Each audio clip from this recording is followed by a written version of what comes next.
Баршаңызға қайырлы күн. Сіздермен Айзада өте дәмді әрі ерекше болып шығатын тапада піскен ораманың рецептісімен бөлсем, міндетті түрде менімен бірге болыңыздар. Ең алдымен орамамыздың қамырын дайындап аламыз. Ұнымыздың үстіне жұмыртқамызды, майымызды, тұзымызды салып, суымызды құйып, қамыр илеуге кірісеміз.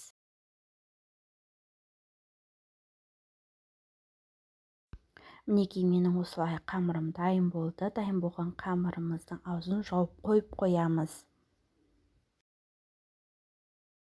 Жақсылап тұрып жуып алған еттерімізді осылайша етіп ұсақтап барлықтарын турап аламыз. Барлықтарын турап алғанымыздан кейін қызып тұрған майымыздың үстіне жуамызды салып, жақсылап тұрып араластырып қуырып аламыз. Жақсылап тұрып қуырып алғанымыздан кейін етімізді саламыз. Жақсылап тұрып араластырып алғанымыздан кейін үстінен томатымызды салып, бір-бір араластырып алғанымыздан кейін үстінен біз осылайша болгарский перецтерімізді салып, жақсылап тұрып қуырып аламыз. Жақсылап тұрып араластырып алғанымыздан кейін үстінен суымызды құйып, астын басып, піскенше қойып қоямыз.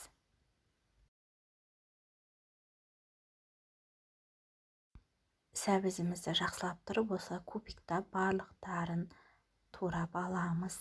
Сәбіздеріміздің барлықтарын жақсылап турап алғанымыздан кейін картошкаларымызды дәл осылай етіп кубиктап турап аламыз. Сәбіз картоптарымызды осылай жақсылап дайындап алғанымыздан кейін қуырылып жатқан етіміздің үстіне сәбізімізді салып, жақсылап тұрып қуырып аламыз.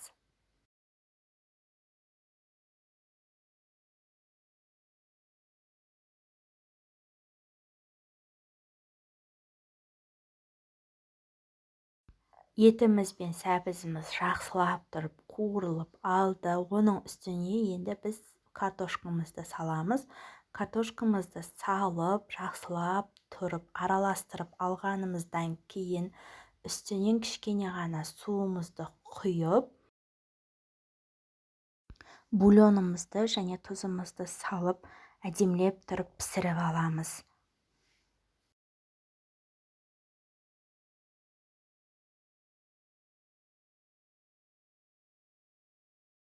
Орамамыздың ішіне салатын жуамызды жақсылап тұрып осылайша қылып турап алғанымыздан кейін өте қатты көп қана бұрыш қоспай, шамалы ғана бұрыш тұзымызды қосып алып дайындап аламыз.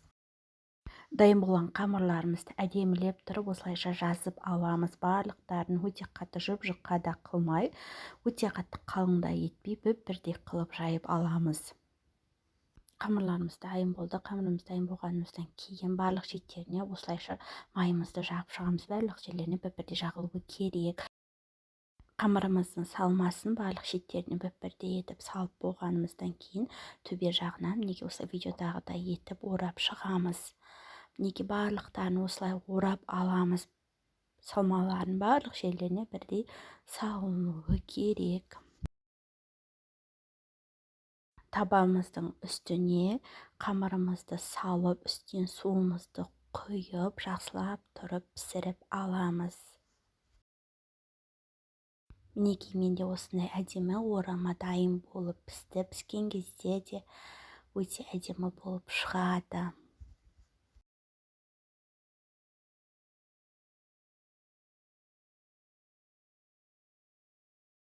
Мінекей менің орамам әдемі болып осылайша пісті.